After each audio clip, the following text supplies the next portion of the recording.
la maldita mafia asesinó a mi hermanito. Mando a un par de maleantes, malditos perros cobardes, armados hasta los dientes. Oscar Morales su nombre.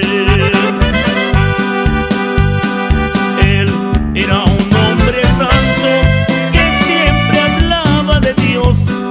Fue al Cerezo de Juárez a predicar la palabra de Dios, y al concluir su servicio ese mismo día el Señor a cuentas lo llamó, dejándolo solo en las manos de sus victimarios, mismos que le quitaron la vida.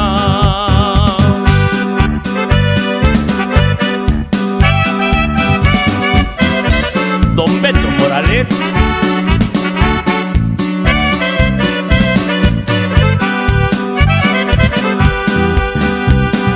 Y yo me pregunto, ¿para qué tantas iglesias como sepulcros blanqueados tan llenas de gente con fe y llenas de esperanza, pero vacías de Dios?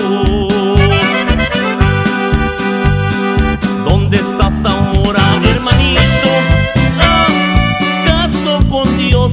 Tal vez con ese par de asesinos sería la forma de Dios para llamarlo a su presencia. A Dios le pido perdón por mi insolencia de dedicarle a mi hermanito estos versos, esta canción.